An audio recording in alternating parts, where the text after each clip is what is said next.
Free fire game খেলে কোটিপতি হওয়া এমন তিনজন বাংলাদেশি ইউটিউবার। মাত্র কয়েক বছর আগে ফ্রি ফায়ারে আসার আগে যাদের টাকা পয়সা বলতে তেমন কিছুই ছিল না, বাট ফ্রি ফায়ার নিয়ে ভিডিও বানানোর পর থেকে এখন তারা এক একজন কোটি কোটি টাকার মালিক। নাম্বার 3, গেমিং উইথ তালহা। ইউটিউবে আসার আগে এই গেমিং উইথ তালহা একটা টিনের ঘরের মধ্যে থাকতো এন্ড সে একটা মধ্যবিত্ত ফ্যামিলি থেকে বিলং করতো, বাট রিসেন্টলি কয়েক বছর আগে সে 50 লক্ষ টাকা দিয়ে একটা বাড়ি বানিয়েছে এন্ড বর্তমান সময়ে তার নিজস্ব বাড়ি, গাড়ি এবং বিজনেস সবকিছুই রয়েছে।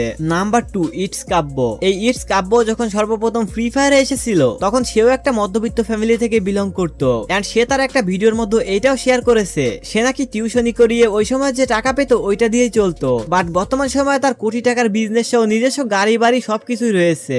নাম্বার 1, মিস্টার টিপোলার। এই মিস্টার টিপোলার হলো বাংলাদেশ ফ্রি ফায়ার কমিউনিটির সব থেকে বড় ইউটিউবার এন্ড বর্তমান সময়ে তার সাবস্ক্রাইবার রয়েছে 6.5 মিলিয়ন প্লাস। মিস্টার টিপোলার তার লাইফ স্টাইল সম্পর্কে ইউটিউবের মধ্যে তেমন কিছুই শেয়ার করে না, বাট বিজনেসের ক্ষেত্রে তার আর নামের একটা নিজস্ব ব্র্যান্ড রয়েছে যেখানে সে আতর এন্ড পাঞ্জাবির বিজনেস করে থাকে। ওভারঅল মিস্টার টিপোলারের সবকিছু ফলো করলেই এটা বোঝা যায় যে মিস্টার টিপোলারও কোটি কোটি টাকার মালিক।